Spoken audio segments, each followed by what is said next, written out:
Entramos en la recta final del programa y lo tenemos en el piso al doctor Diego Diegues Ontiveros, a quien saludamos, le damos las buenas tardes y le agradecemos por haberse acercado a la radio. ¿Qué tal, Diego? Muchas gracias, Adrián. Muy bien.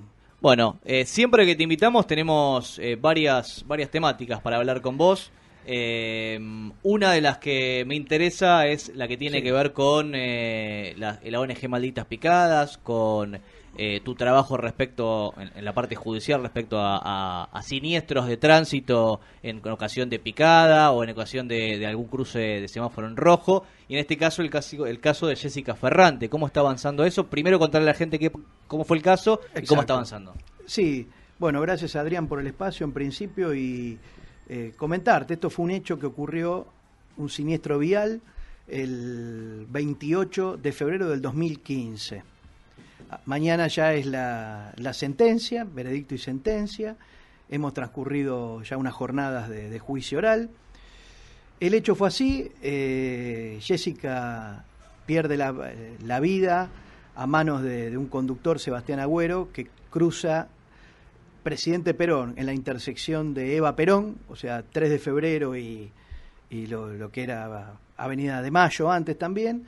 Cruza en rojo y la embiste a ella, que estaba transcurriendo el semáforo en verde normalmente. Claro. Y la embiste. El tema es que a lo largo de las jornadas de debate, los testigos hablaron de la forma desaprensiva en que el conductor venía. Y bueno, y que no, obviamente no solamente no respetó el semáforo en rojo, sino que también venía con una conducta de pasar autos, encimarlos, chuparlos, como se dice en la jerga, y meterse parcial o totalmente de contramano por Presidente Perón, y ahí la embiste, no pudiendo Jessica reaccionar, no tenía reaccionar, claro. Y falleciendo en virtud de esto. ¿El acusado frena o sigue? No, hacen un trompo, un derrape y el auto queda inmovilizado. O sea, se quedó ahí en el lugar. No pudo continuar obligadamente. No, exacto. Claro, más allá de lo que quisiera hacer. Exacto, más allá de cualquier cuestión que no podemos afirmarla porque no ocurrió. En este caso, la causa, tanto la Fiscalía como yo, en representación de la querella de la familia de Jessica, pedimos, la Fiscalía 4 años y 10 meses, yo pedí 5 años de prisión efectiva, que se haga, que si nos da lugar la jueza, porque de última es la jueza la que termina, 5 años, porque la calificación legal del homicidio culposo agravado no permite más allá de eso. Yo pedí el máximo de la condena, 10 años de inhabilitación y la detención contra la condena, ¿no? En este caso de Agüero. Verdaderamente los testigos, siempre en estos casos los testigos es conmovedor escucharlos, porque nadie puede pasar, la vida te cambia cuando ves un hecho de estas características, de esta magnitud. Entonces, la verdad que dijeron la verdad, dijeron lo que vieron, y marcaron la velocidad, que se metió de contramano, que venía manejando, el caso del embistente. Y con respecto al auto de Jessica, que pasó en verde, de hecho hay una cámara municipal donde se ve claramente que el auto blanco, en este caso el de Agüero, un Fiat Uno blanco, pasa en infracción mientras los demás autos estaban parados, ¿no? Que eso surge de la testimonial, donde los testigos dicen que había autos, por eso él tiene que hacer la maniobra de esquive, meterse de contramano, porque él no paraba, él no quería parar en el semáforo. Ahora, con todo esto que vos comentás así todo, recién decías no se puede pedir más de... Exacto, más de 5 años. ¿Más de 5 años? Más de 5 años, porque el tipo penal así lo delimita, el homicidio culposo agravado. Diferente con otros casos que hemos hablado acá del homicidio simple por dolo eventual. O sea, en este caso no había picadas, no se acreditaron otras actitudes por parte de... La picada es un agravante. Exacto, y hablamos de otra cosa, de una competencia. Cada hecho tiene sus particularidades, no son todos lo mismo, ¿no? Entonces también hay que... a mí ni siquiera tampoco la familia es pedir por pedir o o forzar elementos que luego después no vas no va a poder suceder, acreditar, claro. es generar también expectativas innecesarias. Yo cada vez que he pedido una condena la he pedido convencido de que se adecuaba a lo que había ocurrido. Claro. Entonces, porque si no tampoco es serio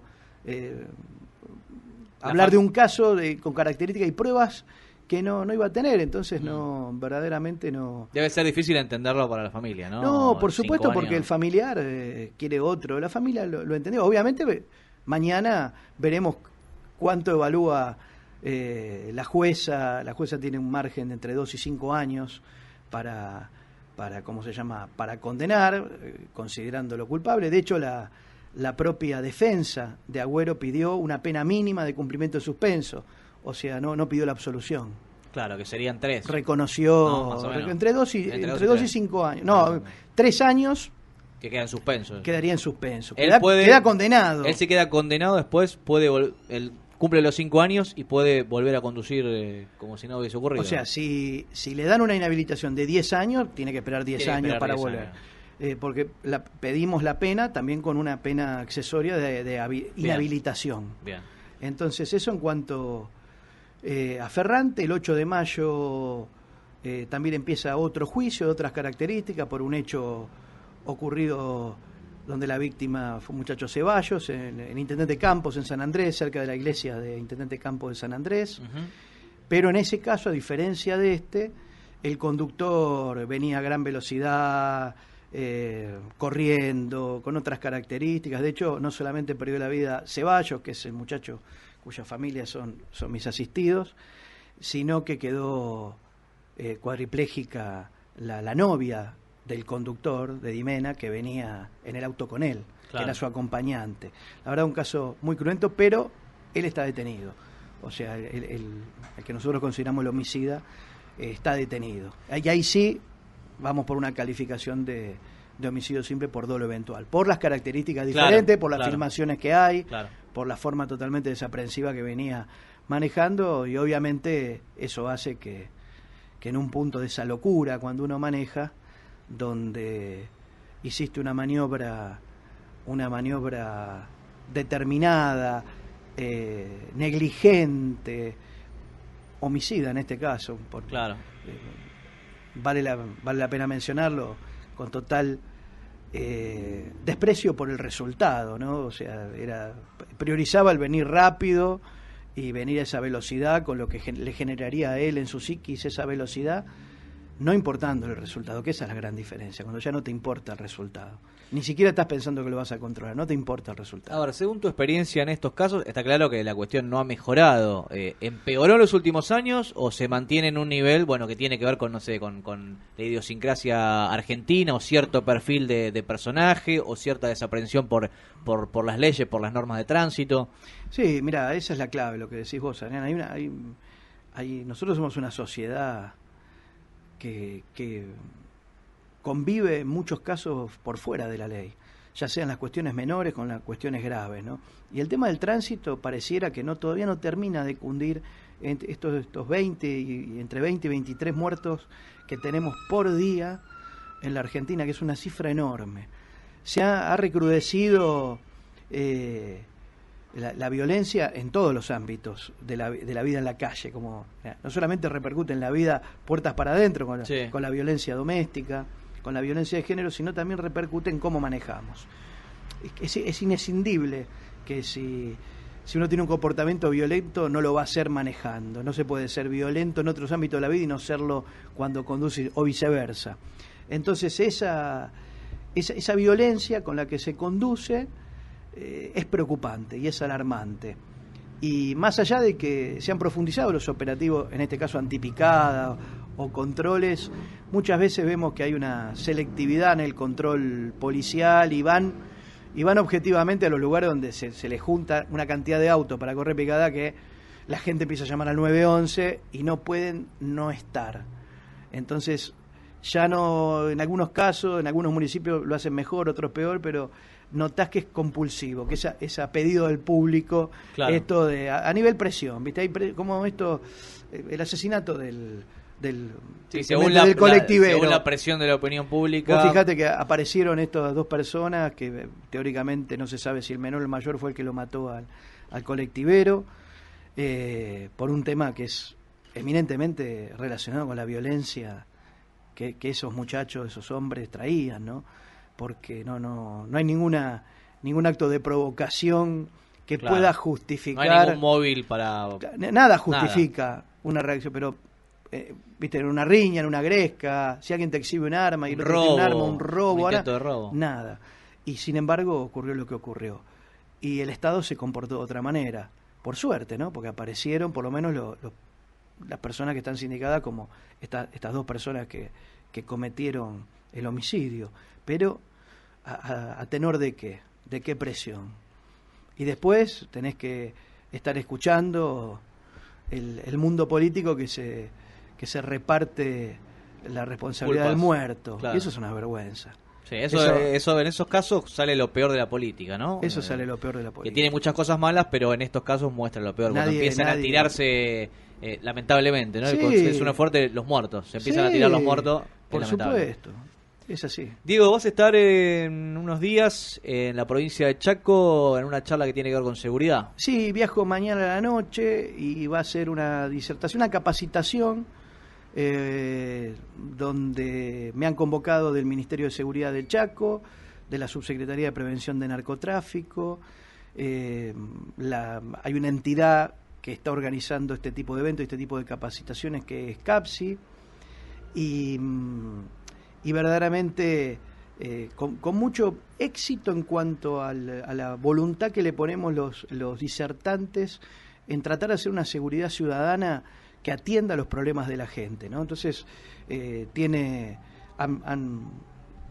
gratamente conmovido porque han elogiado mi presencia, mi trayectoria con declaraciones de interés legislativo. La Procuración misma de Chaco ha señalado la temática también, que es interesante, y la Cámara de Profesionales de la Seguridad Integrada también patrocina este evento, que lo viene patrocinando con diferentes tipos de ponentes, de disertantes. En este caso me han convocado, ya te digo, del gobierno del Chaco a mí, para hablarle a la fuerza de seguridad, al mundo judicial, al mundo académico. Es el viernes. Sobre la mirada en Resistencia, Chaco, sobre la mirada de un criminólogo preocupado por la seguridad ciudadana y verdaderamente con presencia de los verdaderos, de las personas que tienen que dar las respuestas, que son la fuerza de seguridad y el mundo político, que tiene a cargo específicamente la seguridad. Así que esperemos generar conciencia, brindarle más herramientas. Yo pienso que la educación es el pilar fundamental para acabar con la violencia.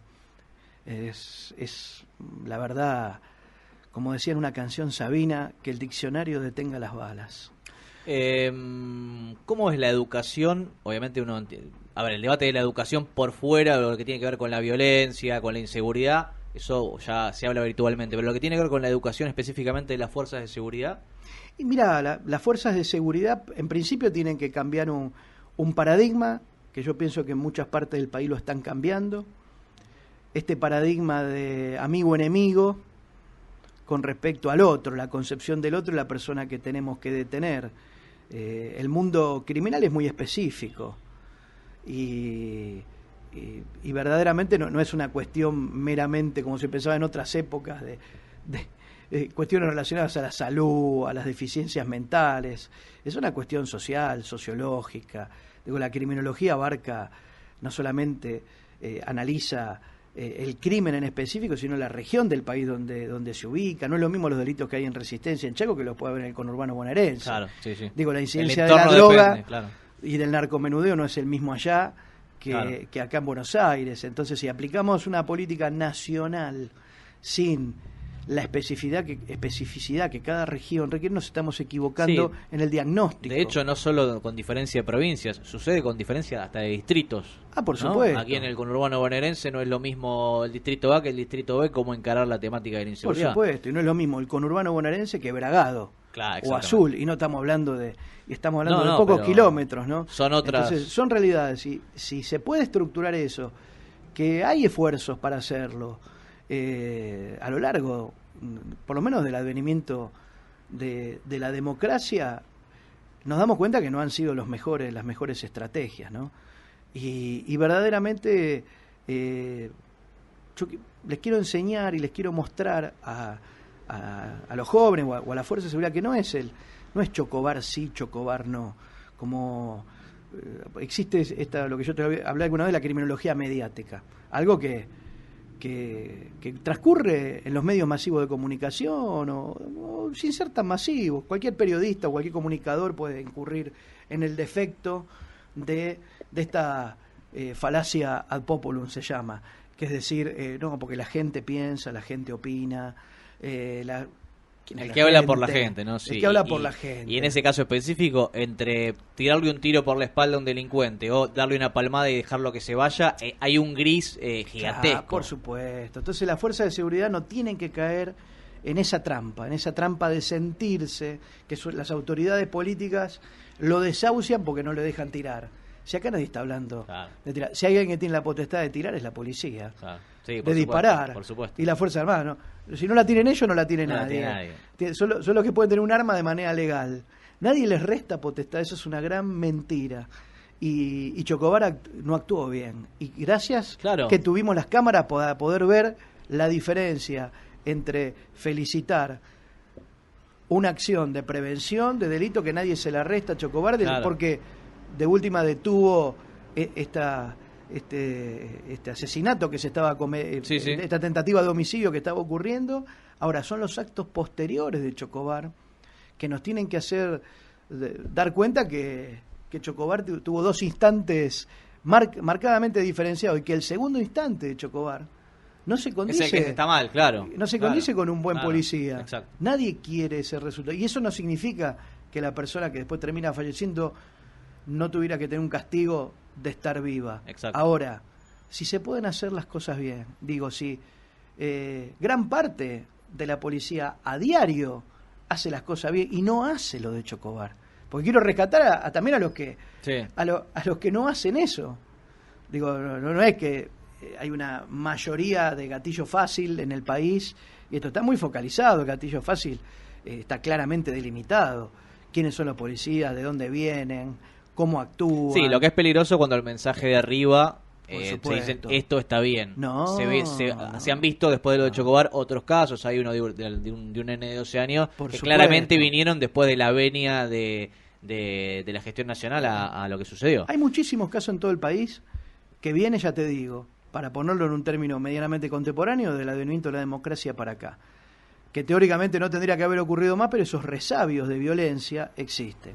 Y muchas veces en el análisis no observamos que la policía tiene grandes defectos en su formación, en su capacitación.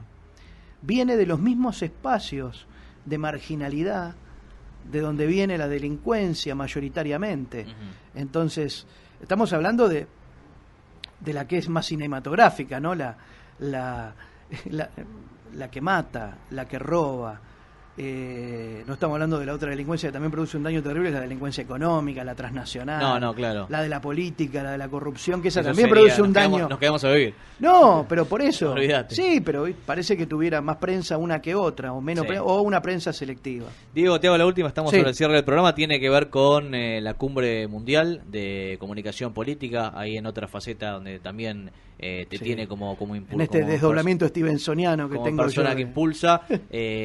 ¿Cuándo es? ¿Cómo se está preparando? ¿Dónde es? Porque sé que recorre Latinoamérica. Sí, esta es la 13ª edición y va a ser en Lima, Perú, el 1, 2 y 3 de agosto de este mismo año. Estuvimos hace unos meses en México con mucho éxito, auguramos que esta sea lo mismo y también estos temas que estamos hablando también forman parte de la agenda académica de los más de 200 conferencistas que convoca y más de 2.000 personas que acuden como escuchas de esto que ya se ha transformado en una marca registrada, que junto con Daniel Iboscus lo pensamos hace muchos años y verdaderamente nos da el placer de tratar de mostrar los más y los menos de la comunicación y de las estrategias políticas, pero no solamente mostrar los éxitos, sino también los fracasos y las manipulaciones que hay en todo este mundo. Vale. Así que muy contentos de poder estar en Perú nuevamente, con un Perú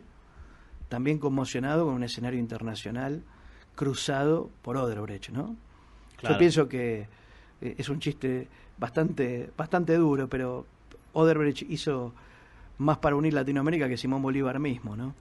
Sí, ¿no? Que pudo unir lo que no ha podido. Es duro, pero tristemente es chiste de criminólogo. Sí, ese. sí, Pero verdaderamente es ha trazado y ha penetrado lo socialista, todo. lo de derecha, los partidos, los espacios, las esferas de todo. poder, todos presuntamente con más o con menos incidencia han sido tocados por la varita cuasi mágica en su momento de Odebrecht, y también le ha servido a ciertos mecanismos de poder recalcitrante para también aprovechar esa volada y procesar, detener a gente que no se le ha podido probar específicamente un mecanismo de corrupción concreta, como es el caso de Lula, por ejemplo, en Lavallato, como es el caso del vicepresidente de Ecuador, que ha sido condenado con justicia express en 6 meses y no se le ha podido probar un solo contacto personal, ni cuentas bancarias relacionadas con Odebrecht. Sí, otra gente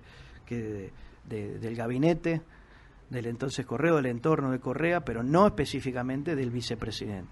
Y lo mismo con lo de Lula.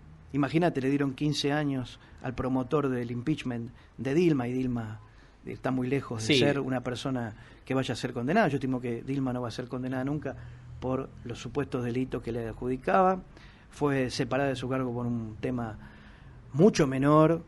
Y bueno, si lo único que le ha encontrado a Lula es la reforma de un departamento del cual nunca habitó, e inclusive los dueños registrales lo están poniendo en garantía en este momento, ese bien está en garantía de operaciones de un concurso que tiene la empresa. Es ridículo que condenen a un expresidente de la nación por algo que no le han podido probar, ni dinero exterior. Verdaderamente es una... Lo que está pasando en Latinoamérica a nivel político judicial en los últimos 10 años es para... Cuando uno hace un raconto y hace como un caminito, entiende algunas cosas, ¿no? Cuando uno lo ve aislado, cree que para ahora cuando hace un recorrido, entiende. Diego, muchas gracias, porque estamos sobre el cierre. Gracias por venir. Gracias a ustedes y por la audiencia. Era el doctor Diego Díguez Ontiveros. Tanda y venimos con el cierre, Fede.